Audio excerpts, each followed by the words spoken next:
PLD Projects presents Holy Snokes, a Star Wars podcast featuring PLD and Matty Gunner. May the Force be with you, always.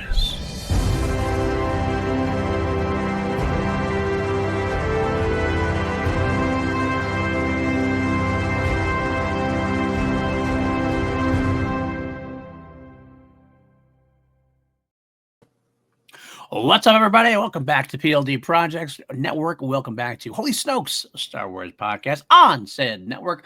I'm your host, PLD, and the name is on the tin. With me, as always, I like that expression. You gave me that expression, and I used that ever since, and I have to give you credit where credit's due. Matty Gunner, the originator, at least for me, the originator of the name on the tin. Matty, how you doing, my friend? PLD, I never want to see that stunted slime in my face again. I got to ask right off the bat. Jude? Sid? Sid, because Sid, I still hate Sid more because Sid was like backstab, like did it like you're a piece of shit. Like Jude is still a piece of shit, but like he did it face put on. Like it wasn't like a turncoat moment. Like you expected it right to come, where Sid was just like sold them out. Okay. Jude is like a pirate through and through. Like we knew there were flashes of it coming, so we were like, okay. But Sid was just like downright. That's fair. I had to get that out of the way because I remember if you watched this podcast here for a while, you know, Jude didn't give them up to the Empire. Like, there's a difference between like Jude is a pirate. A pirate is a pirate. There's like a difference between being a pirate and being a snitch. Like being a snitch is worse to me than holding children at lightsaber point. I just love the fact that here I am in my intros, and you can't even get an intro out without having to go like just like full on like. I hate this guy. Scorched earth. I hate this guy. I love him. I love it. I love it so much. I think I mean, yes, he's an asshole, but that's exactly why I think it was a necessary thing. Like, I'll get it right off the top of the bat. I mean, we're going right into it. I honestly think that everybody thought that the redemptive arc was coming. Almost everyone predicted that. Everyone predicted everything else. And we had those moments of like love, like not love, but like he had that moment, that shared moment with Wim when he was like kind of supportive and all that stuff. He kind of thought he would have this like redemptive arc. And instead they go the other way. And not only he doesn't just double, but he triples down, pretty much triples down and becomes who he is. Jude Law said that this episode was going to show you who he all about his character. And we were all like, oh, we're going to get a backstory on Jude. We're going to get the idea about his Force connection. Whether he survived Order 66. No. That's not what he meant at all. It looks like it meant like this is the episode where we see who Jude is, and he is a cold-blooded, ruthless pirate through and through. And I couldn't be more happy with that decision. And this is coming from someone who wanted the redemptive arc. I loved Jude's character the whole way through. I wanted the swaggering adventure. I kind of wanted the Hondo-esque kind of thing at the end. But getting this way is like it's what Star Wars has kind of needed for a while. We haven't had a villain like this who has been so through and through bad. I mean, think who's the last villain we had like this that was that so through and through? Mom. I mean, Palpatine, yeah. Maybe the Bad Batch, the Doctor. The Doctor. I think Thrawn even goes back and forth a little bit, honestly, as far as that goes. I think Thrawn has him. He has the books where in the canon books where he's got a lot more backstory that they've kind of like explored on. So I don't think Thrawn is. I think the Doctor from Bad Batch is probably the one that Hemlock. That's the name. Yeah. I think Hemlock's probably the only one that's been like this without any redemptive arc. But we've never had somebody in Jude's position be a through and through baddie. We never thought Hemlock was out and out bad, but like it was never ever going to be redeemed. That was never a thing. It's like this is like if Emery Carr had decided fuck Omega and she's going back in the locker, the meat locker kind of thing. That's like this because we had like the moments where we're like, oh, he's going to be a good guy. No, he's not. But he has what I believe you would call X-Pac heat. And like heat. Okay. If I see Jude Law on the street in the next 2 weeks, I'm gonna slap him. I know he lives in London. So if I see Jude Law out on the street in the next 2 weeks, I'm gonna slap him. just so you don't get in trouble with our wrestling more. No, not X-Pac. X-Pac, you just go away heat. That means you don't like him. You don't like him and you want to boo him at this point. I think he's got a I real want to hit him. genuine. I want to be the old lady in the front row, like that hits the heel with the That's first genuine heat. Yeah, that's genuine heat. That's good heat. That is Paul Heyman, just draw me money heat, because he's the guy you want to see get his ass kicked now. Like that's what he is. So Jude Law has done the job he's well. Hulk Hogan on my Instagram feed the last week. Yes. Okay. Jude Law is now pushing real American beer in the Star Wars universe. Pretty much is what's going on. The fucking cliff. So let's we already started that. We are so excited about the show, so happy about the show. We couldn't help. We're just like screwing over our format. We're just getting right into it. So let's bring it back. Let's dial it back. We were talking about Skeleton Crew episode 7, the penultimate episode in the season. And maybe the first. I can't believe it's the penultimate episode already. I know, we're already done. We're pretty much already done. Next week we're done. How sad is that? I've been looking forward to this show every week, and I've gotten more and more excited about it. As have the general fans. I think it's been a very well received show overall. There's been some numbers questions. There's one article said it did horribly, but then if you look at the article, it was talking about the premiere in the first 2 episodes, and there's another article saying it hit the top 10 recently. So I kind of feel like the numbers are growing. So I don't know exactly where we're standing, but I'm hoping people are watching, because if they're not watching for various reasons, then they're missing out, because this has been an all-time Star Wars show for me. Joe Average doesn't know about the numbers or care about the numbers. Well, it's more like an us with people that we absolutely cover this, and we're just like, watch this fucking show, right? Because I want to see more. I want to see more of these characters. I think they got a good team together, and I think if I will say this, John Watts versus Leslie Headland, and this is not meant to be a slight at Leslie Headland in the Acclaimed. I was going to say, careful how you word this. No, the difference is they both had their ideas for beyond season 1, because I keep saying Jude Watts. John Watts has come out and said they have a plan for season 2 if it were to go on, kind of thing. The difference between what happened with the Acclaimed and what happened with Skeleton Crew, outside of reception, is that Skeleton Crew feels like it could be a one and done show. It concentrated on telling this one and done storyline, and we started someplace where it feels like we're going to end someplace, and we got it done. And so if there isn't a season 2, I'd hate it, but we have a complete story. Leslie decided, and this is a streaming thing too. It's not even does not specifically Leslie. A lot of streamers do this, and our friend over at Force Center have talked about this as well. Justice Grimshaw specifically. Leslie Headland had ideas for like 3 seasons in a movie or whatever kind of thing, and she didn't really concentrate on getting a whole story done in one season. It was a lot of like, we're going to lay groundworks for this show. And by doing that, they never got on to do the rest. I think that's a difference. We got to start concentrating on, let's take this show in front of us, concentrate on doing a story, beginning, middle, end. You want to leave hints of something, maybe, but like you should concentrate less on that, because the hints are already in there. If the story's good enough, you like the characters enough. And if you like the characters enough, you want to see more about those characters. And that's the big difference between the Acolyte. I want to see no more Judd. Yeah, you're going to see more of Judd. As long, and this is not a forced vision, but as long, I said this to my wife and kid last night, is I really, really, really hope that because of this, I really hope they don't kill him next episode, because I want his character to be able to be in other things. If they do that, the thing is, that is such a Star Wars thing to do, that we get a sweet villain. Right. Finally get this sweet villain. This like almost Tabbington Commodus level villain. Yes. And then they just kill him off. It's like killing Darth Maul in episode 1. Yeah. But they did bring him back. They did bring him back. Thankfully. Thankfully, somehow Darth Maul returned. Thankfully. And I guess it's hard to know who's going to come across that way when the idea is like, oh, who's a great character? The story tells that you got to kill him. So it's like one of those things, like you don't know what's going on. So, I mean, then you get to the reception like, oh, shit, we killed off this great character. Now what? I don't know. And it's a nobody as well. It's not like a Grand Admiral of the Republic or a Dark Lord of the Sith. It's just a pirate who's a dick. Right, he's a dick. Oh, God. All right, Speaking of pirates who are dicks. but in a loving way. He's a lovable dick. Go ahead, transition that for me.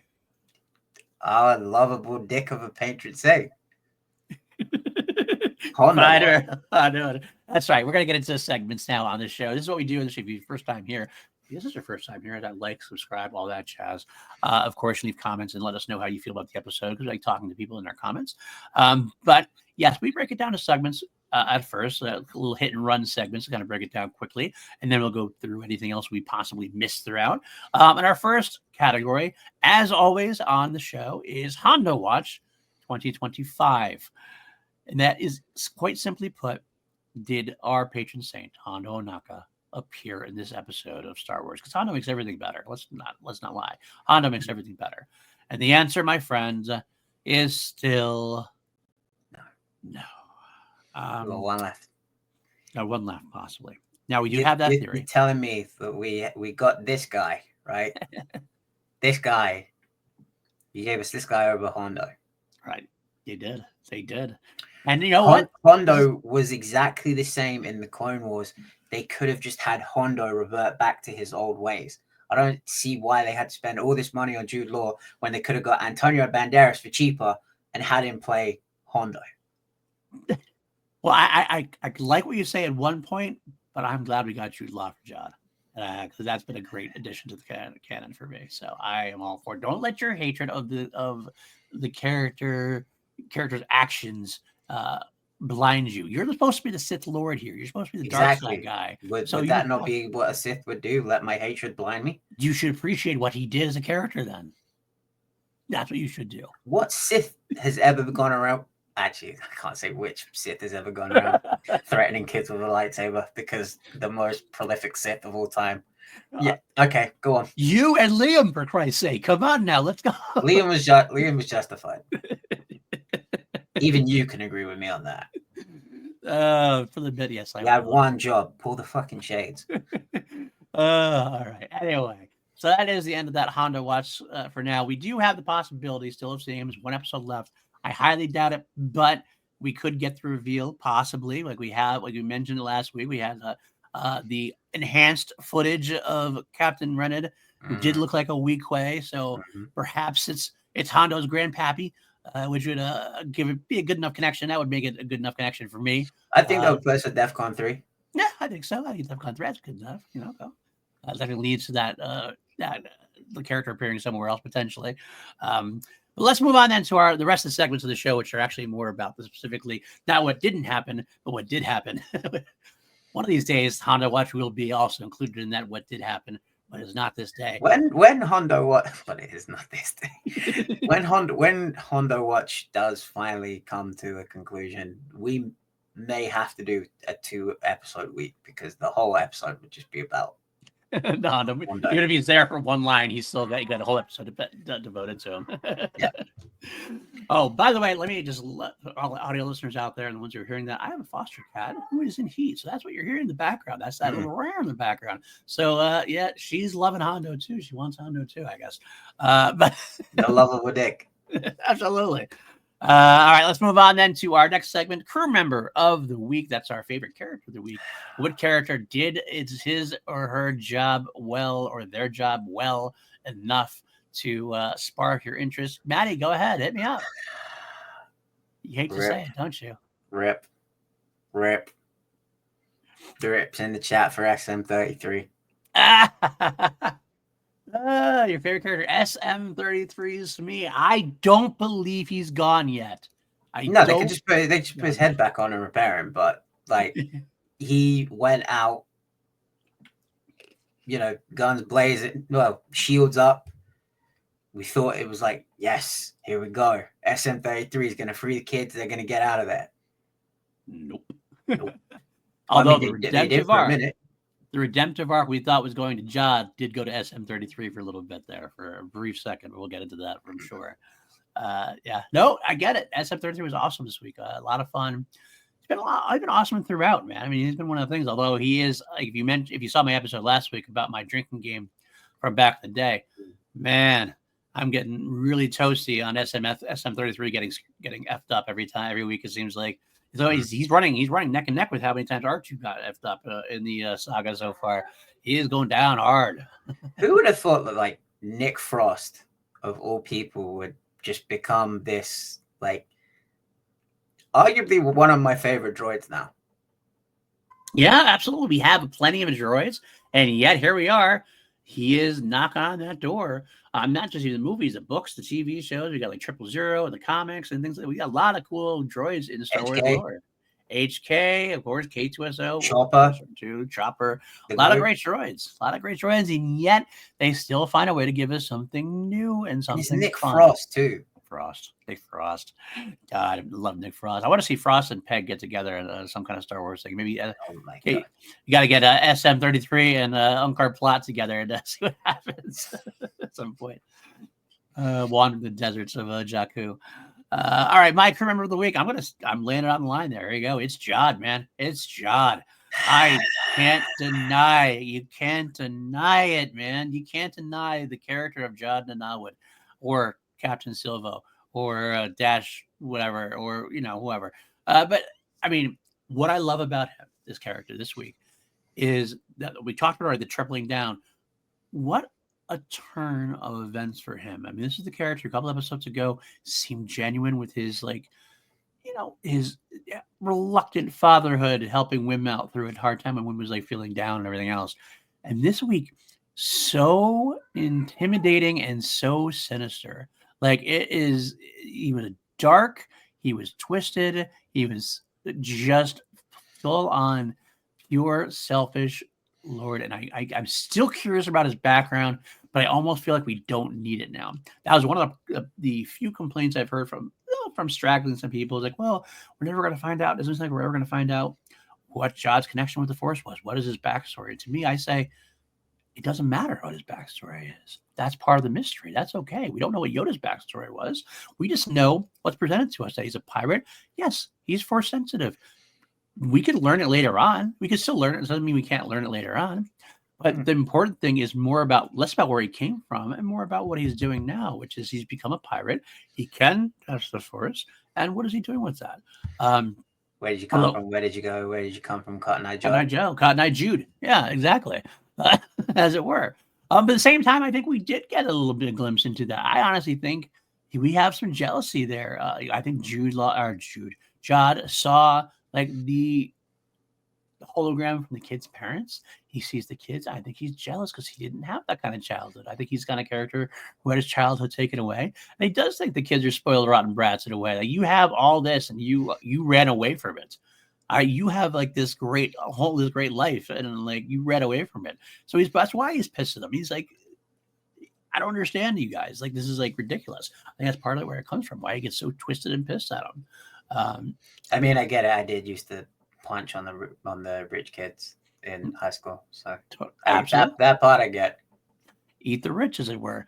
And he is John. But that's the great thing about his character this week. He really kind of like maneuvered over, doubled down, tripled down, and gave a great performance, man. His lines were intimidating as hell. Like, he literally came off like he was almost Jack Sparrow at one point, almost, not quite, but almost. And now this week he is Darth Maul almost in a way, like not quite that, but like, he's really whoa. But he's that, but he's intimidating to a kid, especially to a kid. But he's got that darkness to him that like really. It's like almost Clone Wars level Hondo, because Hondo was very similar at the start of the Clone Wars before Obi-Wan and Anakin softened him up a little bit. I will say he's better than Hondo. So no.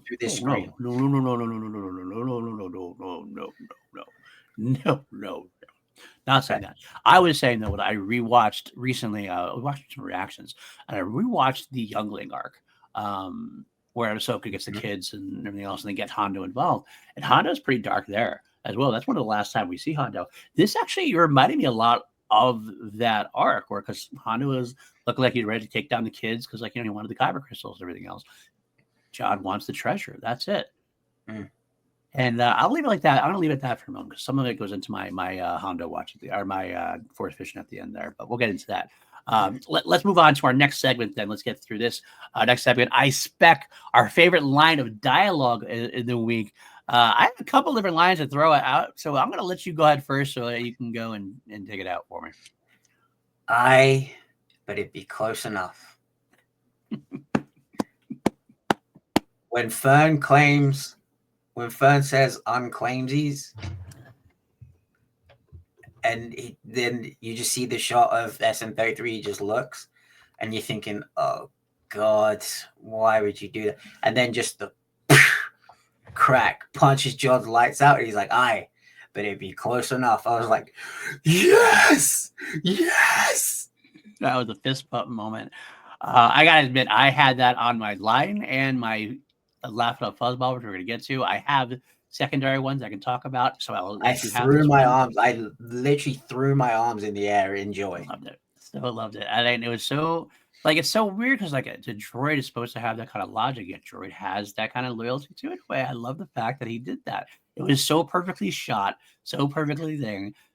Not quite, but close enough. I see, because a lot of people are being like, he's loyal to the kids, like he feels something to the kids. I don't think it was that. Okay. But I'm gonna get into why in our next category because it goes into the explore more lore. Okay. All right. Okay. Well, I see you. So, no, I did. That was. I will say that probably was my favorite line of dialogue of the week as well. But I'll give another one because I want to have something else to talk about for sure. But that I did. I felt the same way. I was like fist pumping that moment. That was my favorite part of the episode. Like you just you needed a little bit of a win, and we got it. We got it, and that boom. That's why I got the helmet back on so we could take the shot from SF33. I'll go with the other on the flip side of that, the darker side. And it was the way Jude says, glad you saw the hologram. Makes it easy to know who to carve up. And I'll do it slowly. Man, he is these are kids. And he's talking about murdering their parents with a lightsaber in front of them slowly. And he's relishing every word. And here we are, got Wim crying. Fern trying to look tough, but failing. KB just stone face.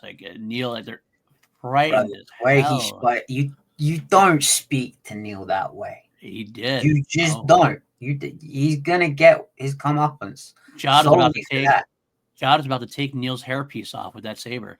That's what's gonna happen. I think at this point, it was just the way Jude delivered that line is very cold, very different than he had been before, and I loved hearing the way he did it. Do you ever look at Neil's dad and think that that dude is probably pretty, because his dad's pretty jacked. Yeah, he is. Looking at it, he's very and he's got a really stern look on his face all the time. He's got constant bro Jim face, and I'm just I don't know if Jude wants to tango with that guy. I don't know either, man. I think he can. That'd be an interesting fight there, Jude versus Noel. Taking out. Oh, that'd be fun. That could be interesting. Fourth Vision. That could be interesting. Okay. I did have one honorable mention. Go ahead. It was Wendell, Wim's dad, in the hologram saying, "Wim, I'm sorry I never listened to you." Because it was in that moment it was Wim realizing that that is it's his dad behind the whole he works all the time, and he's doing it for, I think Wim realized that he's doing it for him, right? He's not doing it just to be away and be a dad and advance his career. He's he's doing this for you. Agreed. I like that idea a lot. Okay. Let's move on then to our next subject, or next topic rather. Put that in your holocron and snoke it. This is where we explore more lore. We take something from the episode, and we want to get a little bit further into this, whether it or not it's going to be dealt with in the future in a comic book or a movie or something potentially. We could see what we want to explore more. And I'll go first in this one. I had two ones I thought about. One, I think we're definitely going to get the answer to, so it's almost like a waste of explore more lore, but it's important. You were supposed to know about that when you graduate. What the hell does that mean? That just threw me for a loop. All of a sudden, it turned everything on its side. Okay, so the parents know a lot more than we thought they did. Yeah. They still say Republic, so I don't know if they know everything, but what exactly does everybody on the planet know or think they know? Is it something real and genuine, or is it something that they are supposed to know or told to know, and that's their way, the supervisor's way of keeping the lid on everything. I don't know yet, but I'm kind of very, very curious to explore what that is.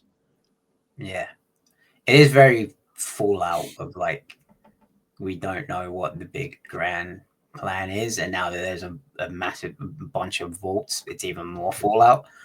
But yeah, there is very much like you're supposed to know that when you graduate, like we'll trust you with the information when we know you're ready for it. Right.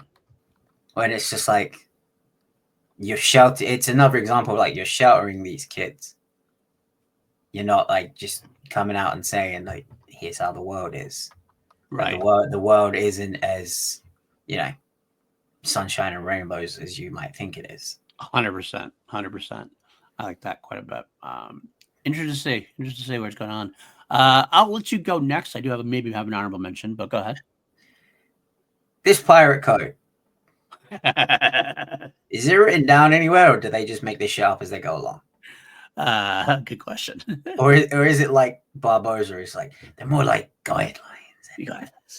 Which is why I think SM33 did what he did, because they're more like guidelines. because they're more like guidelines. I wonder if his programming is just like, if this happens or something within the vicinity of it, and he's just like, cool claimsies, cool unclaimsies. That's like a challenge. 2 + 2 makes 5. Okay, I guess it works for now. I get to choose, right? Exactly. Yeah. I think it was just a case of like SM33 not experiencing like emotion because he's a droid. Like we know droids can like somewhat feel emotion somehow, but I think it was just like he's so used to these pirates just making shit up as they go along. To him, Fern is still Captain Fern, so he still thinks that Fern's a pirate. So it's just like, oh, she's making this up as she goes along. It sounds kind of like she's challenging Jod. He's the captain of the frigate, not the captain of this. She was the last captain of this ship, so he can't be the captain of both. Right. It went back to her because he relinquished it, kind of thing. Maybe it just automatically went back to her, kind of thing. I like that. I think that's a good idea. I think it's kind of cool. Yeah, on claimsies, it checks out. On claimsies, it checks out. As Neil would say, it checks out. Yeah. All right. The other thing this is kind of an Easter egg kind of thing. I think it's funny. This actually might impart on Force Vision, but it's not what I would call a Force Vision. So I'm willing to dive into it. We have 1,139 total vaults. I'm going to pick on this later. So close. Does that mean that we're going to explode? Is this vault getting destroyed? So we're left with 1138. I was thinking this is it's a THX 1138 thing. But also, CT1139, the clone, is called Doom. Oh, yeah. Interesting. I wonder if that's a connection. It could be. You never know with these guys. You never know. You never know. You just be like, is this vault going to be Jod's Doom? Fair enough. Hopefully. Hopefully not. Going against each other, you versus me on this one. All right, let's go to the next one. Seen a lot of action. Our favorite action bits of the week. This was the easy one for me. We already talked about it a little bit. It's the SM33 moment. Not only does he punch Jod out, knocks him the hell out, as they would say on Friday, so then just turns, is like, and just started going after the other pirates. I'm like, this is sweet. Yeah, I love the shields. Like, they're so kind of rustic still, and it was the same in episode 2, where like they start shooting the shields, and you see the shields start getting overheated. Right, yeah. I was like, oh my god, is he gonna do that again? Please do that again, because that was so cool the first time. Yeah, I love that moment. Oh god, I love that moment. Definitely my favorite. Like one of my favorite moments definitely my favorite moment of the week, and probably one of my favorite moments in the series. So, what about you? Do you have a favorite action beat? I'm actually gonna give it to Jod before he turned into a piece of shit. Shooting Brutus point blank in cold blood like that got an audible damn. Yes. Yes, it's one of those like that got a oh, it's a kid show for my son. Yeah, right in front of not a kid show, not a kid show. Yeah, because they turned they like turned the camera away from it, but like you still saw the flash of the blaster. I was like, oh, oh yeah, this is the original Han Solo. The Brutus did not shoot first. Jod shot first. That's God absolutely shot true. first. Do you think we're so used to the scoundrel being like light heart, like having that almost like warm disposition, heart of gold kind of swagger to them, that anytime we see a character like that, we're like, they're gonna turn out all right in the end. Yeah, I think that's what we've been programmed to do, especially And I in think Star we've been Wars. conditioned to do that. Whereas like sometimes it looks like a duck, it sounds like a duck, it's a duck. Which is why this transition worked so well. I think this is why the Jod switch or non switch, I should say, worked so well. For exactly the reason we've been conditioned, especially in Star Wars. Like I said, even Han had his moments like that. It kind of got softened when George tried to trade it up, but they're dark at times. They can be very dark at times. So I like that. I'll also throw another one out there as like an honorable mention. Jod with the lightsaber. He just knew how to use that saber pretty well. He came out, took out SM-33, and let's take the end there. When he comes back out of the vault, and the parents are there, and the kids are there, and he just lights that saber up. You're like, this is gonna be badass. This is a badass MF right now. All right, we get the next up. We got Laugh It Up Fuzzball comic moment of the week. I'll go with mine first. Yeah, You stole my eye, but it's close enough anyway. The secondary one that I thought was actually my other laugh out loud moment was, again, another Jod delivery. It was during the hologram. The parents like, oh, don't tell anyone where you're from. The Jod just goes, whoops. Whoops. Yeah. Well, that was pretty funny. Whoops. Yeah, I did think that was good. Jod just like being a little dick. Yeah, he's being a dick right there as well. It's like snarky and everything else. Sorry. I laughed at a lot of that. How about you? Got anything else that that was pretty funny? How many chances was Jod gonna get to talk himself out of getting fired out of that airlock?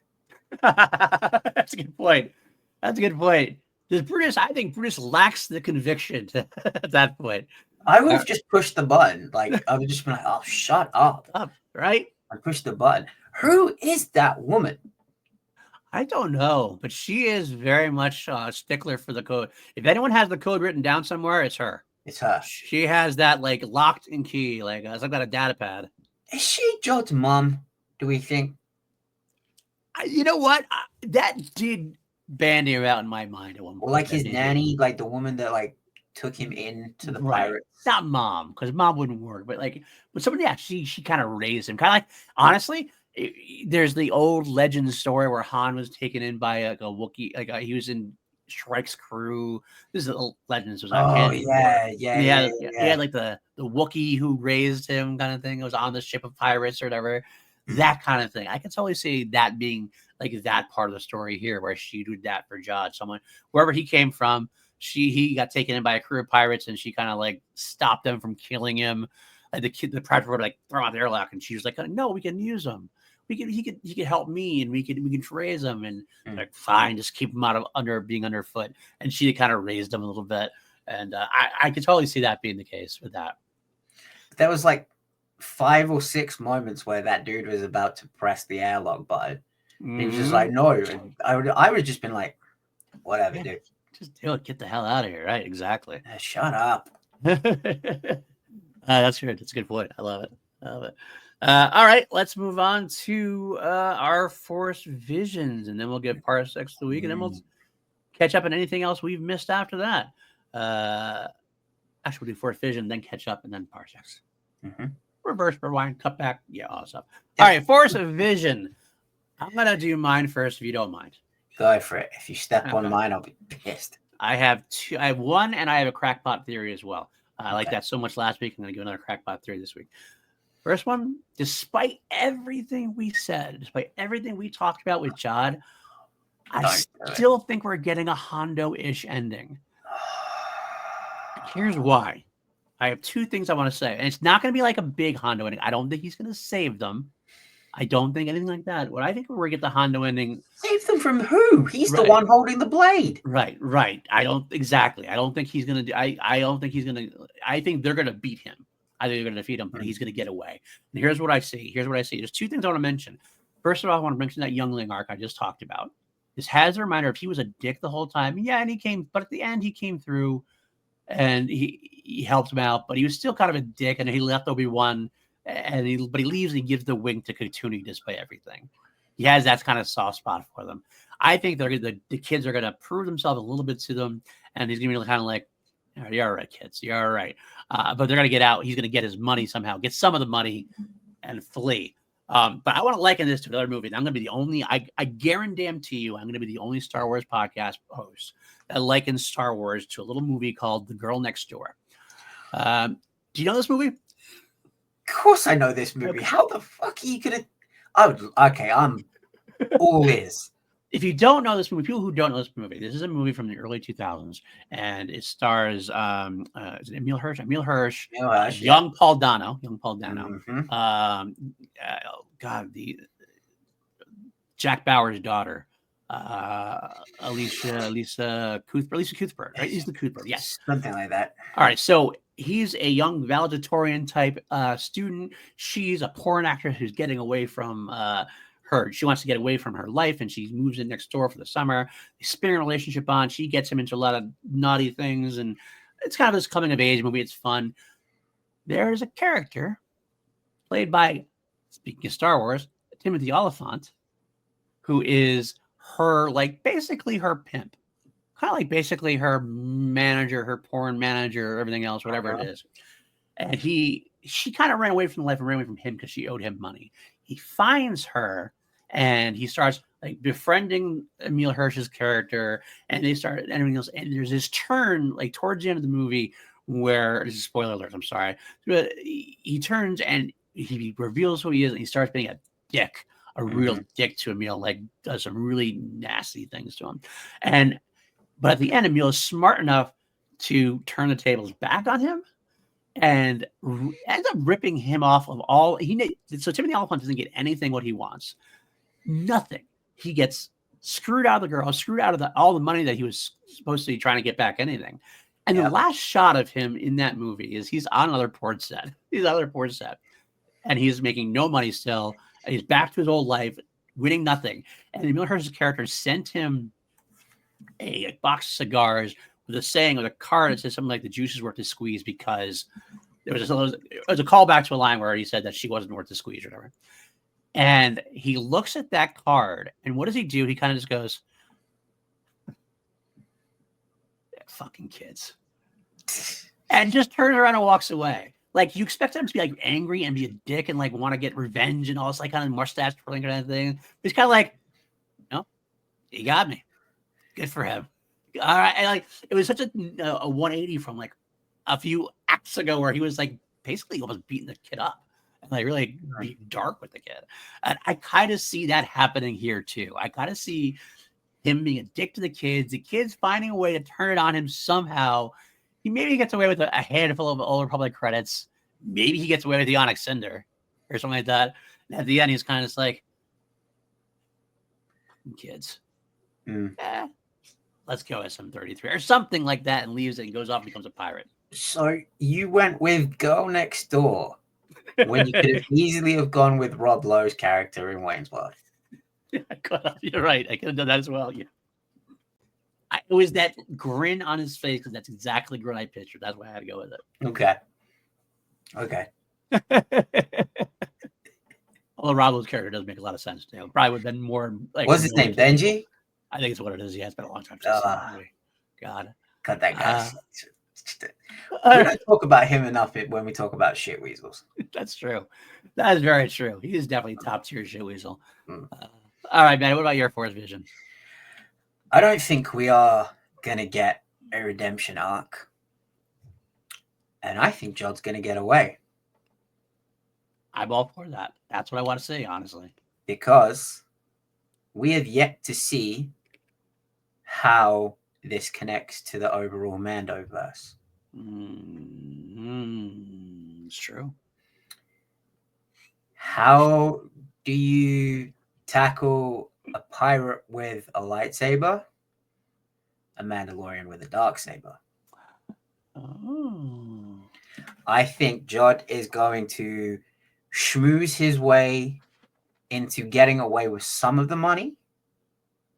He'll be like, "Oh, I'm a Jedi. But, I'm a Jedi. I helped find your kids." And that helps him get away. Only to come face to face as the protagonist in Mandalorian and Grogu. You think he's a Mandalorian Grogu? Oh wow, interesting. That is an interesting Force vision. Oh man, Because they haven't mentioned who the villain is in Mandalorian and Grogu yet. I'm pretty sure they've just said it's pirates.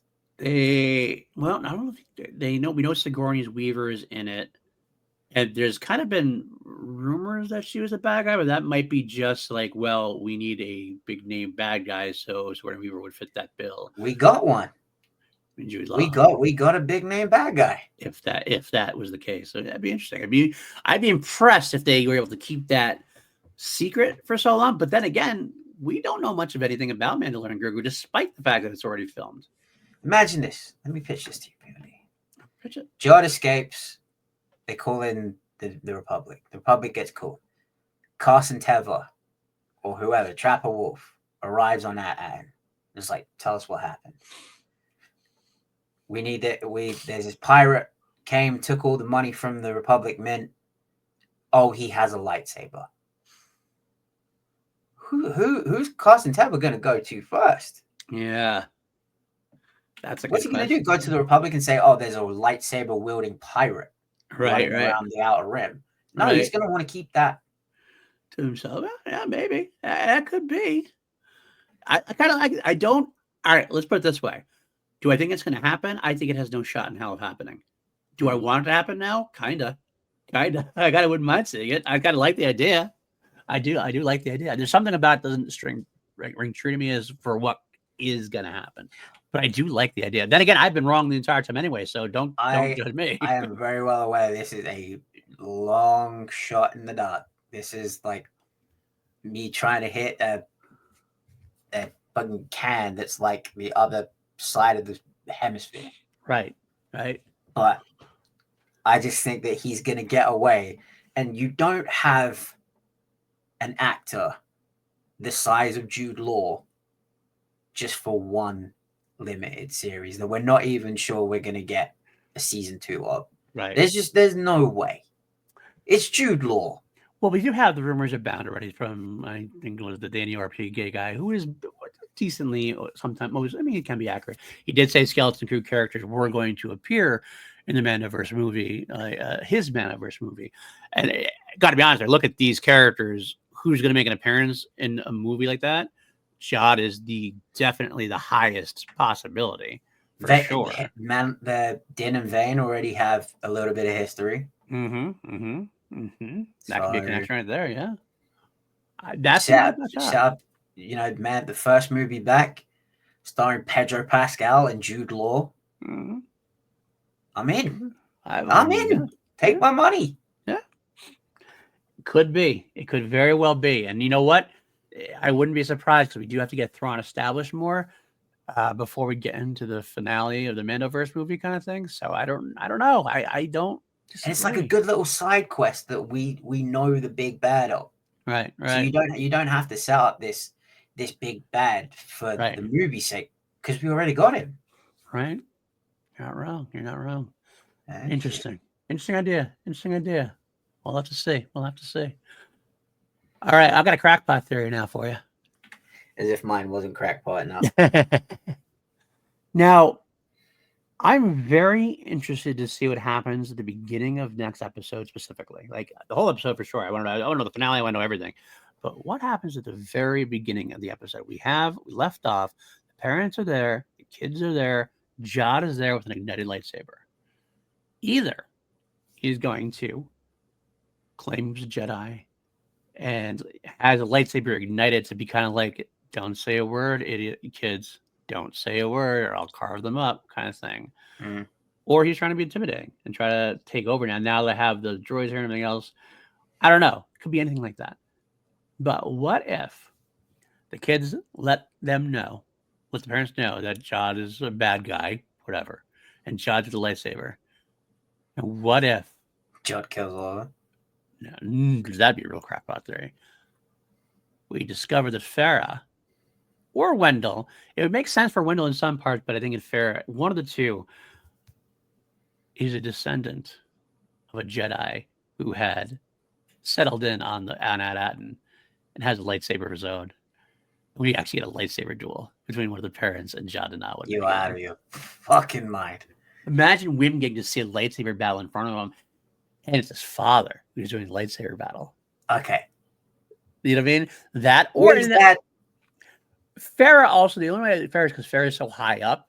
Like, I almost feel like she's been around for a longer time. Like, she's gotten high up because she was a descendant of a Jedi kind of thing. And like you see Fern getting her aggressive behavior from her, kind of not aggressive behavior, but like her kind of stand for what she believes in kind of thing. She's the one who does everything right. And, you know, she's the one who got Wendell out of trouble, right? She's the one who got the message out, or she's the one who got the message out. Everything goes about her. So she's the one who's maybe a descendant of someone who's always done this. And everybody looks at Farah in a whole new light. Like, wait, what the hell? What if it's Neil's mom? Could be Neil's mom too, although we the most unassuming one. Right, that's another one too. That's why when you said about Null earlier, I'm kind of no comes out. Null would be badass. The trunk saber. Yep. Just like snorts it out. What I think will happen though is Judd will use it to talk his way out. Be like, look, I'm a Jedi, like your son. You know, your son told you all these stories about the Jedi, so here I am.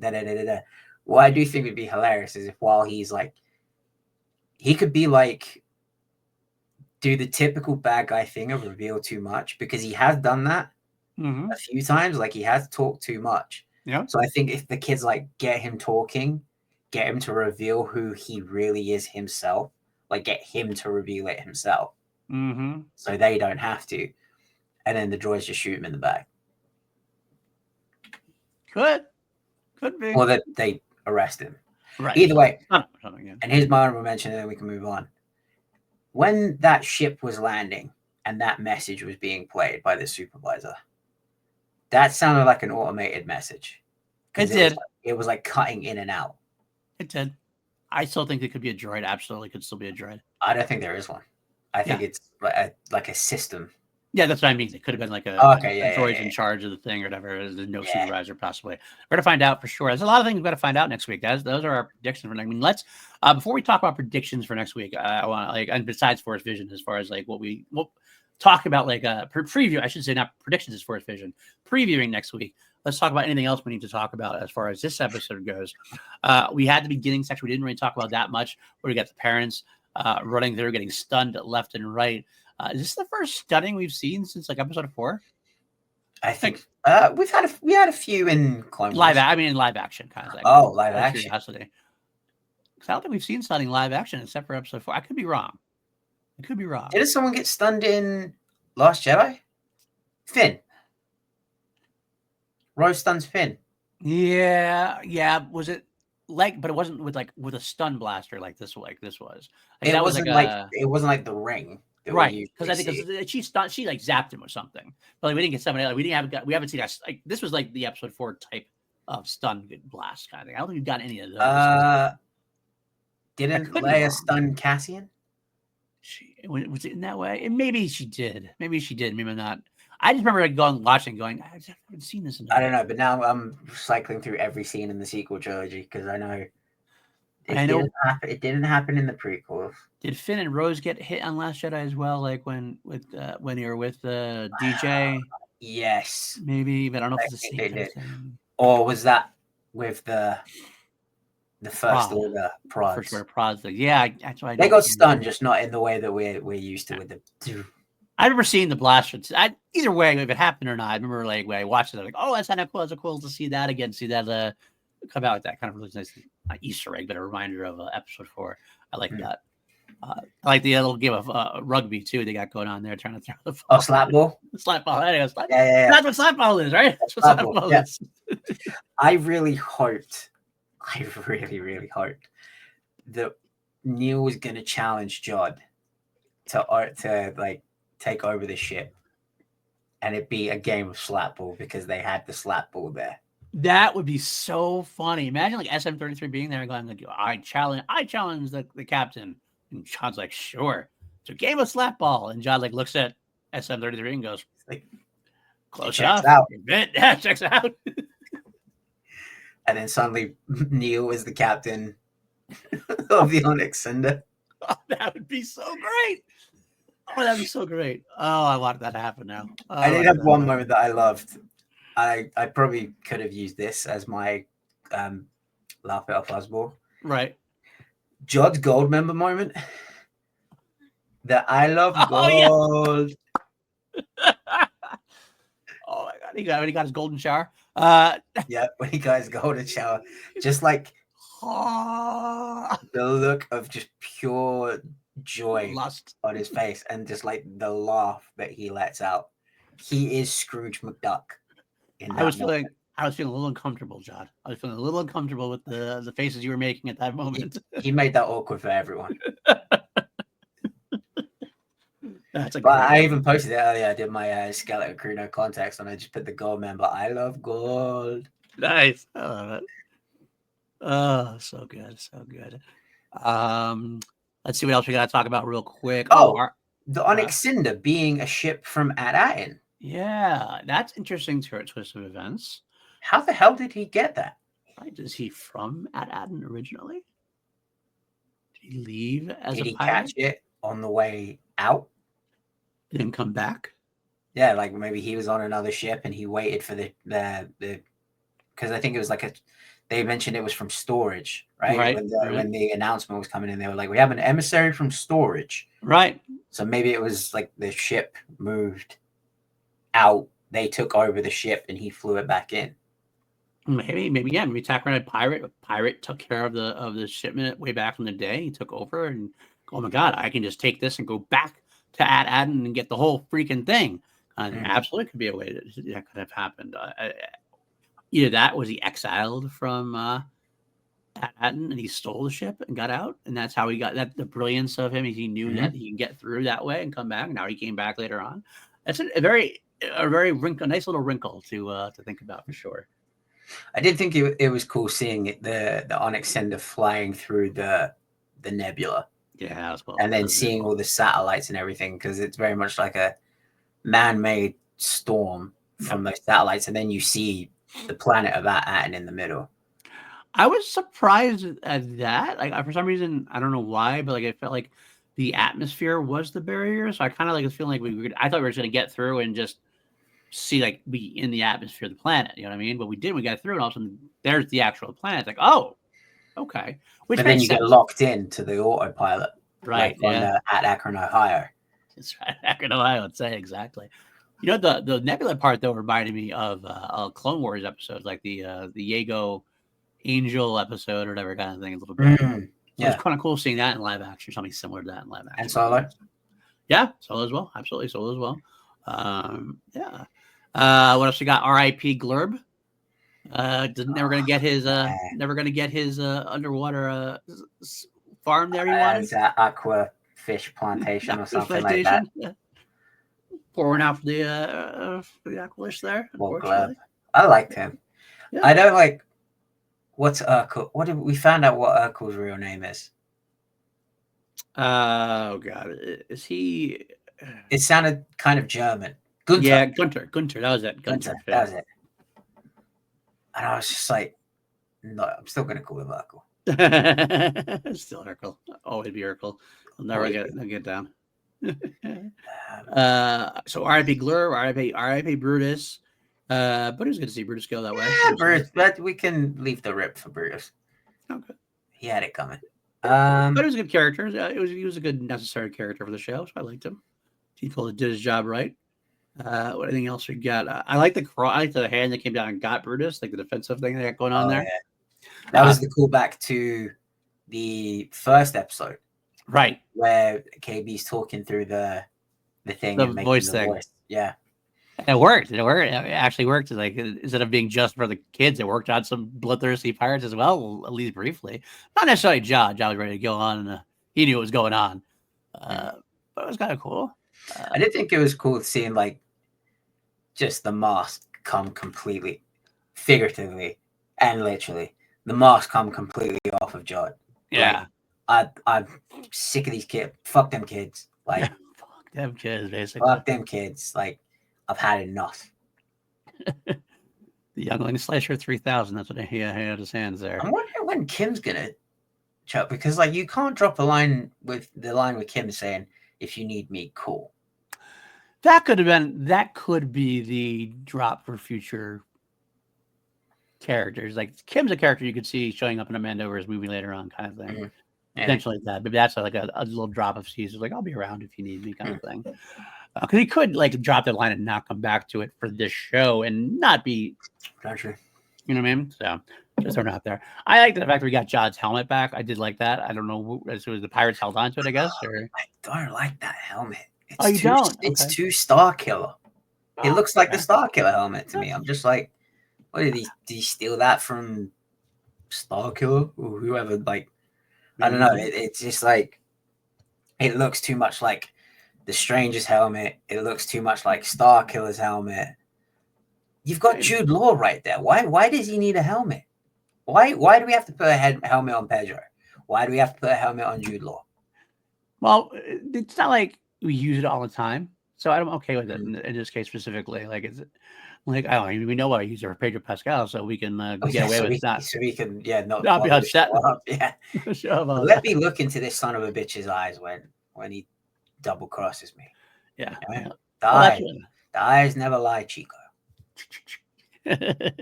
Love it. All right, let's give this puppy a rating on a scale of 1 to 11 parsecs, because we always rate things on a scale of 1 to 11 here on PLD Project, turning it up to 11 as it were. What do you give this bad boy? I'm gonna break the bit because I just can't be able to do it anymore. This is a 10. 10. Yeah, 10 out of 11. Yeah. I gave it a 9.5. Pretty close to it. Very similar vibes. Love it. I had a lot of fun with it. My one negative is it's a little too short. That's all. I wanted more. I just want more. That's all. I thought this one went on for a bit, to be honest. Really? Oh, I thought it was like 34 minutes. I was like, I just wanted 33. 33 minutes. 33. SM 33. I'm hoping our last episode is a bigger one. I hope we're gonna get an hour-long finale. I would think that would be great. It'd probably be like 45, I reckon. Probably, but I'm okay with that too. As long as here's a question I'll ask you: how do you think 33 is going to assimilate into the society of at Akron, Ohio? at England? I don't know. That's a good question. I don't know if he does. I think he might go up with Jude at the end of it. Like, he turned on him, but like, I think he's gonna, like, at the end of the day, he'll make sure the kids are all right. The kids don't need him anymore, and he's a pirate. He's a pirate droid, so he's got to go on the Onyx Cinder with, and he'll go off with Jude. I think Jude's getting the Onyx Cinder at the end. I really do. I think he's gonna go off with me at the end, with SM-33 at the end, and it'll be okay. They'll forgive each other. And then we see the Onyx Cinder versus the new Razor Crest in 2026. Potentially. All right, if we can get more Nick Frost as well, I'm all for that for sure. Yeah, we do have a lot of questions to answer. That's why I hope we get a little bit, like at least 45 minutes. We need to know the supervisor. That has to be solved, I think. I think we kind of have to know who Tack Rennet is. I mean, I guess that's something they could drop later on in like a movie or something. Those great grandpappy. Let's just call it what it is. Right, but I feel like that's what we're doing. Unless honestly speaking, unless that's it. Like, they're going to save that to be Hondo related, like for a different project kind of thing. Yeah, I say that like it's just a throwaway thing. No, we need that. Give us that. Like, we need that. That is, if there's one thing that we need, it's to see Hondo. Who Tack Rennet. Yeah. Who Tack Rennet is. We need to know the backstory about Adam. We're going to get that, hopefully, and the whole idea of what they are supposed to know when they're graduating, that kind of thing. And then, at the end, we got to figure out what happens with the pirates, what happens with Jude, and what happens with the kids and the parents, and everything else. I will say, I'm not going to get into, we are going to get into some news bits after this in a few minutes. One news bit I saw late and I didn't add to the queue was there was a interview with KB, and she was asked specifically about, can you tease? It was done after last week's episode, so before this week's episode. What do you have to tease about the last two episodes of? In one word, pitch the last two episodes of Skeleton Crew, and she said, "Death." Oh, Child's gonna die. I'm like, what? Child's gonna die. We got Brutus, we got Glurb. Man, is John gonna die? Or Oh, they're gonna kill Jod, aren't they? They're gonna fucking do it. are the parents gonna? I don't know. I don't know. It's gonna be Jod. They're gonna do it. Or do they escape death? Or maybe do they escape death? Maybe it's death is the tease. So I don't know. It's interesting. Or whatever the supervisor is kills him. Maybe it's like some super mecha droid or something that just kill, because he doesn't like droids. He hates droids. He slags off droids every chance he gets. Yeah. So what better way would it be for him to die at the hands of a droid? I'm really hoping they don't kill him off. I'm really hoping they don't. Like, please don't. Yeah. Just give us, like, as much as I hate the guy, like, we need a villain like this. Stop killing them off. Yeah. I know. It feels like that's happened a lot. A lot of things where you get cool characters get killed off, and like, oh well, we're gonna have to try to do some show with him that took place before. I want to get the Jod backstory. And it's like, yeah, that's fun, but I'd like to see him survive and make it through. So I think I watch Hemlock show up in one of these like Bad Batch novels somewhere. Right. I'm sure he will. And we get the backstory of Hemlock in a novel. I'm like, why couldn't you show us this? Right. Yeah. You had 3 seasons to introduce this guy. Yeah. Absolutely. Wait till the last one. 100%. Thrawn's the only one who's made it so far, I feel like, and because he's going on. But yeah, I mean, even Gideon was killed, but Gideon at least lasted a couple seasons at least. And you never know. Gideon come back still. He's got clones. I think he got clones. He got clones. Yeah, I think Thrawn is the only one. Well, the obviously what is, Thrawn. Yeah, that's probably all of the like more modern era Star Wars and stuff. Absolutely. So hopefully they learn. Maybe they've learned. Maybe they won't. We'll find out. I'm gonna hope that doesn't happen, or at least have it be They're gonna shaft us. They're gonna shaft us. You know what they could do, and it'd be not a dumb thing to do. Kill him in a way where we don't see the body, like he gets killed, but there's a way out of it where he, like, if he came back another show, it could be easily explained. Not like he gets put together with the spider legs like Darth Maul was, like, because that, as much as I love Maul and as much as I love the Maul stories post, that was pretty ridiculous. But if like he just kind of like a ship blows up, something like that, and so the next time you see he got off with some kind of escape pod, you know what I mean, or something like that I could see being a way they could work around it. But we'll see. We'll find out. What if we get a Scooby-Doo ending and he gets arrested and it's like, I would have gotten away with it too if not for them meddling kids? Would I be shocked? No, I wouldn't be shocked at all. That'd be a way to do it too, though, in a way, because honestly, they don't kill him; they just arrest him, and he goes off, and like it's very easy to break a guy out of jail. See him off Gideon. Arresting, I'd be okay with. Yeah. I honestly think the perfect ending, and then I feel like we're both getting a little like, this needs to happen. We got to take in what they give us. We got to make sure we. Of course, yeah. Either way, that I have a strong. They've gone 7 for 8 so far. 7 for 7. I highly doubt that they aren't going to stick the landing. I am very confident in them. Yes. You want to see the kids get the win. That's the whole point of this show. You want to see the kids like rise up and become, the young adults that they're going to grow into. So you want the kids to get the win, and I think like Jude getting arrested is like the perfect. You know what? What might happen too? I could totally see it happen. This is where you kind of still get a redemptive arc without wasting Jude being Jude. I could totally see Neil being the kind of go like, we're home. We did our thing. It's just money. Yeah. We have each other. He's already lost. He is alone with his money. That's really good. I like that because then it plays into him always talking about he was alone. He's alone. He's alone. He's got his money. We have the real treasure, our friendship, our family, I like that. I like that a lot. That's a way you can do both. I think you can get away with both doing that. You know how like with video games, you have like a good ending, a great ending, a bad ending, and then the secret ending, which is like the best one. Right. Yeah. That's the secret ending that I'm like, that's the one I want. What do I need to do in the game to get the secret ending? And it totally makes sense to the kids because the kids aren't bloodthirsty and they're going to be ones that are like, don't kill him. Don't kill him. But he did all this stuff to you. Yeah, but he's alone. I understand that. He's alone. and we have each other. We're good. It's only money. Let him go. And Jaws like runs away. Doesn't maybe that even turns. He's kind of now leads to that smirk kind of and kind of go, wow, I never even thought of it like that. I'm not gonna deny it. I'm not gonna give the money back. but it's got like an interesting kind of like way to end it that way. You get like a shot of him just like looking at the planet, looking at Aaron on his way out, and like a touch wistful, like touch like. Where do you want to go at 7:33? Where do you want to spend this money? Kind of thing. Yeah. A little bit of both. Just enough. It's the wink at the end of the Younglings arc. It's the Hondo wink at the end of the Younglings arc. So that's like one of the crew approaches him. They're like, "We're going back for the rest, right?" And he's like, "No, I got it all. There wasn't as much." So like the pirates leave them alone. Yeah, I can say. Yeah, I can see that too. I mean, there's 1,139 vaults. He gets one vault. You saw how much that was in that vault. He brings that back to the crew or whatever, and he's like, "Yeah, all the other ones were gone. There was just the one vault, and the mint was destroyed, but I got the contents of the vault." Yeah, and of course, leaves it open so maybe he can come back and try to get more later on.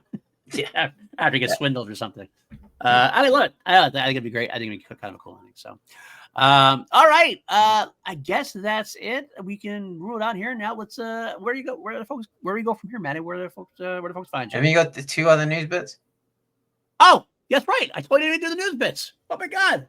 I thought we would. I was like, we're transitioning into it with the KB. I'm gonna have to edit that out. I think. No, leave that in. Leave that in because I'm sick of the chatter that I hate the news bits out there. I see you in the comments. I forgot about the news bits. All right, let's go on to the news, and then I'm like, we're done. All right, everything else left to do. This is why. This is the one bad thing about doing the news at the end, because I always got to sometimes get to the end of the episode. I'm like, oh, we're done without the episode.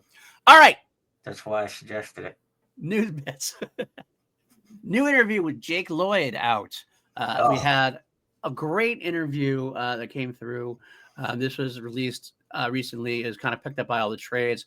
But I want to say it was Clayton Sandel's Substack page who did it.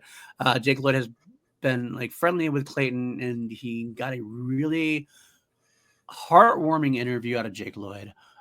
It doesn't come across like as Ken Knapsack said on Action Force Center, not like a Barbara Walters special or anything like that. It just came across like a guy having a friendly conversation with a kid. He's like 35 now, 30, whatever he is. He's older now, but he's had a troubled life. Obviously diagnosed with schizophrenia. We all saw the memes and everything else when he had his mugshot after some issues. But he has a new interview in which he's very positive. He feels like he actually got diagnosed with, I can't remember the name of something else, but basically it's something that makes you don't need to take your medicine. It makes you believe you don't need to take your medicines. Like it makes you think you don't need to take your medicine. So it makes it even harder to overcome because you don't believe in taking your medicine, then you can't take the medicine that's going to help you. But he's had treatments and he's gotten over some of it. I mean, it's never going to be it's not one of those stories where it's like at the end, happily ever after, right? There's something that's a lifelong thing. Schizophrenia and battle of mental illness, that's a lifelong battle. But we can celebrate the victories. And it seems like we're in a little bit of a victory mode at the moment. He had a positive moment. He talked positively about Star Wars and the fandom. Jake did. He was keen to share it. He was feeling good. He's now at an outpatient facility. He's free to leave, spend time with his parents, his mom, who's thrilled with the progress. He talked about making Phantom Menace. He's got mostly positive recollections. He says that he wants to let the fans who have supported him know and enjoyed his portrayal of Anakin know that they mean a lot to him. The experience I've had with the fans is immediately therapeutic. Right now, it's still therapeutic. It's helpful for people and healthy. This is something I'd shy away from. I really do appreciate the time that's been taken on us. I'm very appreciative. And he went on to say that Star Wars is still very important and enjoyable to him. He and his mom watched Ahsoka recently together. And they are planning. He just finished The Force Unleashed. He's going to play The Force Unleashed 2. And looking forward to you're going to skip the second one. The Old Republic. And he's looking forward to celebrating May the 4th with his mom, who's planning on getting Star Wars t-shirts for the occasion. I just love this interview. It just really kind of was heartwarming. And like for all the shit we have a toxic side of the Star Wars fandom, obviously, and for all the bitching and moaning and the people who inspired Ron Howard to write a letter saying, don't criticize a 9-year-old boy's acting. Don't bully him. Not that that had anything to do with his schizophrenia. We've discovered that the mom basically shielded him from a lot of that. He had schizophrenia. It was going to happen whether or not the Star Wars thing happened. But either way, we have a toxic side of things, but it's always nice to hear this side of things. Gets like heartwarming stories about Ahmed Best, get heartwarming stories about Hayden Christensen coming back, get heartwarming stories. It's just nice to see this, and Jake Lloyd is another one. And while I would love to see him get his celebration moment, I don't want him to unless he's ready for it, because obviously he's going through stuff on his own, and I don't know if that's good for him. So I'm willing to not. I very much selfishly would love to see him get a celebration moment because it'd be really cool to see. But I only want it if it's good for him. But if that happens someday, that'd be awesome for him.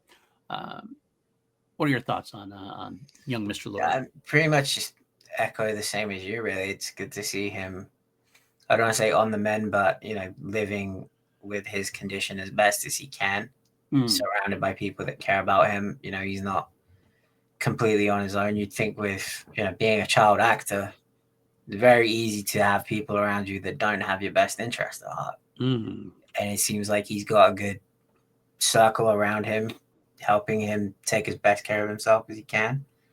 I would as well love to see a Jake Lloyd show up at Celebration London 2027, but if it happens, it happens. If it does, I'm also, just let the man live his life. I just want to correct you. It's going to be like somewhere in the U.S. in 2027, so that I can go. That's all. I'm willing it to. You want me to be a celebration? My couch. I've offered you my couch. You have a plane ticket for me? We can get you a plane ticket. Anyway, I wouldn't have to pay for one. So yeah, patrons, channel members, get to work. All right. Next up, then a few more bits. One quick skeleton news. There's a great interview with Bryce Dallas Howard. I believe I didn't actually note it down. I'm sorry. That's bad. I'm a bad host. I say every time we mention her name on this show, give her a damn movie. 100%. 100% give her a movie. Skip the series. Just give it a movie. I mean, I'd like to see her get a showrunning series as well, though. They being in charge of the whole series. Oh, give her both. Give her both. Absolutely. But she had an interview with Collider about her episode, and it's a great interview. You definitely should go check it out. But one of the most fun tidbits from the interview I found is that Jude Law came up with the shanty, the song. It was originally supposed to just be a poem, and he's supposed to recite it. And I asked Jude came out and goes, we're pirates. Maybe should I sing something? Should it be like a shanty kind of thing? And Bryce's like, yeah, go for it. And one of those little moments like that made that moment for me. Like it was such a great when he was singing that. I'm like, that's such a pirate moment. And it's just one of those kind of cool things. Jude Law is invested in having fun with it, and I loved hearing that. So that was kind of cool. The rest of the interview is really great. We know you can't play a shanty on a harp. That's true. Very true. Very true. All right. Next up, we got James Mangold was interviewed. He's obviously the director of A Complete Unknown, which is in theaters now, I believe. Seeing it this weekend. Good. I'm probably gonna have to wait for streaming. I have no time. I'm doing a double feature of A Great Unknown and A Real Pain. Oh, cool! Very cool. That's a good double feature. Either way, he's on the circuit now talking about that. Of course, people are asking him about a Star Wars movie, which absolutely that's what's going to be. He stated that he is not interested in being handcuffed to Star Wars lore. Attaboy. The quote was, part of the reason the Star Wars movie would be taking place 25,000 years before any known Star Wars movie take place is because it's an area and a playground that I've always wanted to explore and I was inspired by as a teenager. But also, I'm not that interested in being handcuffed by so much lore at this point that it's almost immovable and you can't please anybody. Another part of the conversation dove into him talking about his approach to IP storytelling. Obviously, he had his job as Logan, and he did obviously Indiana Jones: The Dial of Destiny, which I will still say is a extremely underrated movie and overhated movie. That it is. I second this opinion, and I know PJ Campbell. He dies for that. He dies on that hill. Yeah, he will die on that hill. Yeah. I probably won't be the last one to die on the hill, but I'll die shortly before PJ. Yeah, I'll probably die okay shortly before you, then you'll die before PJ. There you go. Exactly. We'll be like tandem with him at that point. And he says, while it seems nobody can agree on the proper way to tell a story, Mangold says he goes about it the same way he would on a small budget film. Success is never guaranteed, but the reality is that the way to get most people to agree is to move them, to somehow find the humanity in the situation. Whether it's a mega franchise or a smaller dramatic movie, whatever they are, usually the movies you remember are the ones that move you. The ones that leave you cold, even if they're clever, even if they're spectacular, even if they're dazzling, somehow just become replaced by the next dazzling object a year later. It's the feelings. It's the feels, right?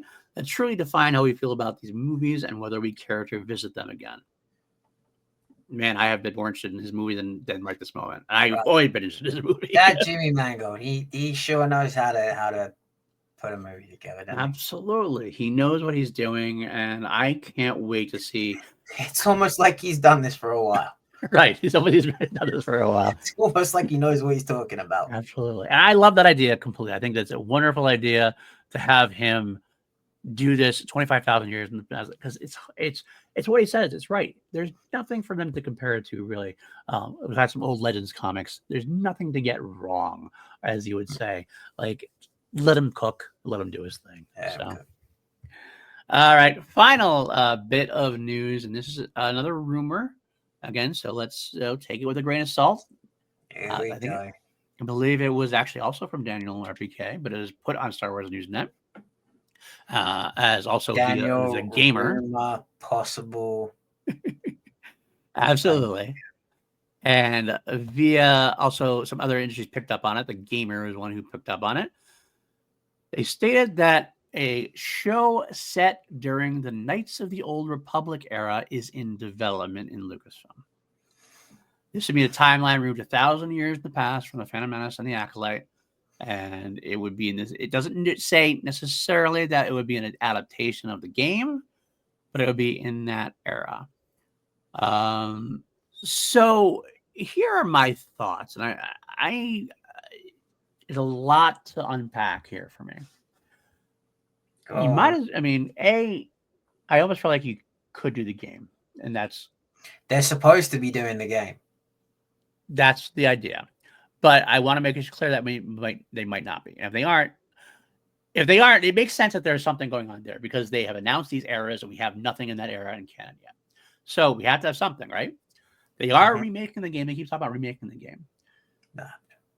Wouldn't it be another thing if they make it into a show first or something to that effect? Potentially be cool. Now, I know there's some people out there. There is that other side of fandom, and they tend to be fans of Knights of the Old Republic. Revan has been like, not you. I'm not talking to you, because I'm on that side. I'm on that side of the fandom. No, you're not. Not the fandom I'm meaning. Oh. I'm saying there's the other side of that fandom, the toxic side of the fandom, which tend to gravitate towards Knights of the Old Republic and Revan, to the point where Revan has become almost like this character that has been like, if you like Revan, then you might be one of those people. Yeah. Now, I don't think that's necessarily fair, because I know you love this. I'm a big Knights of the Old Republic. All-time classic. I would love to see a Knights of the Old Republic TV show, Disney show, whatever movie show, as long as it's done right. I want it to be done right. Absolutely. I know they take care and do it right. But I know there's some people out there who are not going to like that. They're going to say, well, you're giving in to those people and yada, yada, yada. And to that, I say, let's not cut our nose off to spite our face. Yeah. And here's why. Not only do I want to see a Knights of the Old Republic series, wouldn't it be better for discourse if it's there? If let's say they make it and they make it well and it's good. Let's just say it happens. You satisfy a large chunk of fan base. You satisfy another, and not only do you satisfy a chunk of the fan base, you distract another fan base. Yeah. Instead of the fan base that you don't want to talk about, or that maybe have been vitriolic in other ways towards other projects. You have a Knights of the Old Republic. You could have a Knights of the Old Republic show going on one point, and having an Acolyte season 2 going on the other side, and they could both coexist. And we could let that happen. To me, it's like it feels like it could be a good potential for everything to happen. for everything to have a chance to happen and for a positive discourse thing for both sides, because there are people who love it. I love it. We need to expand our horizons. The only thing that gives me hesitation is that it is so beloved a project that there's going to be a lot of scrutiny on it. So it has to be done right. What are your thoughts? They ain't gonna touch it. I'm gonna tell you. I'm gonna tell you why they're gonna go nowhere near it, because. And I was on the shout out to the Kojima Frequency podcast when I was on their stream. We talked about how the Knights of the Old Republic remake was announced alongside Andor Season 1. It's been that long. And we know it's not happening because Jason Schreier saw a demo and didn't like it, so he canned the project. They're not going to make a series around that time because that's going to kick up all the fans that you've just mentioned. Go, well, where's the remake? You promised us a remake of KoTOR. Where is it? Why is it not coming out? You can the remake of the game so you can make more money off of us on a series. That's kicking a hornet's nest that I don't think they want to go near. Let me push back a little bit. You said one phrase you said in there that is possibly telling. Long time ago. Times have changed. Things have changed. All of a sudden, when it was announced by Andor, they kicked it. We were in one spot. Now we're in a spot where Lucasfilm is getting a little desperate to win fans over. And what do they do when they want fans to win over? They hit the nostalgia pot. What's more nostalgic for some fans than the most beloved game in the game franchise in the history of Star Wars? Probably the most beloved franchise. It'd take a long time to do. It's a long time. It would. You're absolutely right. And so not only that, they could actually reboot a reboot of a game. Oh God, don't do it. And do a series. Make it a whole multimedia Shadows of the Empire style thing. Leave it alone. Just let it die. Let it die. You got the fans' hopes up once. Just let it die. But okay. That's not even me cracking jokes. It's just like, if the guy who was put in charge of the remake saw one demo and decided, nah, fuck it, we're not doing it. Like, the gaming industry is so fracturing at the minute. Like, it's pretty much on its knees. Right. I don't even think KoTOR is as much as I am clamoring for it. Just let it go. Let it go. I don't know, man. I think do a series in that time frame, sure. But leave Revan out of it. I think you're going to eventually get Revan somewhere, shape, or form. I do think it's going to happen. I think if it's not Keanu, I don't want it. That's true too. Well, maybe. Well, you know what? That was the rumor for a bit, wasn't it? Yeah, it was. And it was kind of more recently that there was rumors of Keanu doing something with Star Wars. No, I'm not. I have to, for my own sanity, I have to choose to. Like, for my own sanity, because I'm just like, I can't go through it again. I cannot go through the disappointment again. That's fine. I get it. But I'm at the other end of the stick. I would love to see it. And if it's playing the Old Republic MMO to get a fix, and that game sucks. Does it really? I've never played. I hate it. I hate MMOs. I think they're the most pointless game type to ever exist. And the Star Wars one is the one. They're putting out a Dune one this year, and I'm just like, why? Why? I don't know. That's my take on it. Leave it alone. Let it die. Do an Old Republic show if you want, but don't do Knights of the Old Republic or Knights of the Old Republic 2. And definitely don't try to, adapt what Kevin Smets is doing, because what Kevin Smets and Smash Studios are doing is peak cinema. I love what they do with KoTOR. Oh, they're awesome. They're awesome. Yeah. Just gotta put that out there. So, all right, that's the end of the news now. So we can actually end the episode now. Where can the folks find you, Matty? You can find me on all social media at Matty Mourner. You can find my band Mourner, Mourner, on all streaming platforms. Shows coming out this summer. We're going to be all around the UK from the looks of my calendar. So if you live in the UK, keep your eyes peeled. Come check us out. Where can people find you, PLD? All right. You can find me all over this channel. Like I said, my name is on the tin, as Matty says. January schedule. We are here. You are watching this episode on the 9th, which is Thursday, and had an episode of review happen yesterday, which is today because we're filming it today. We're filming this today. You got Crown Jewels coming out every week now. The Night Comes Down is we're back to going through that. We have Two Minute White Dudes on Nightmare on Elm Street 5 and 6 this month. And of course, Class Action Live Empire Strikes Back versus Dune on the 27th. Whole lot of stuff there to get into on the channel. Patreon.com/PLD Projects. If you can join that, that's even better. Austin Goodell, Bernie Buckingham, great crew. If not, I get it. But like, subscribe, share, help us fight the almighty Empire evil algorithm. Help us fight X, kind of Meta, Al Gore's rhythm. Al Gore's rhythm, absolutely. You find me on the Blue Sky at pauldenuzio.bluesky.social, bsky.social. I really love it over there at this point, even though if there are some bots now at that point, it was going to happen eventually, but I still find it a nice alternative to the Elon place. But yeah, that's going to do it for us, folks. We will see you next week on this show where we talk about the finale.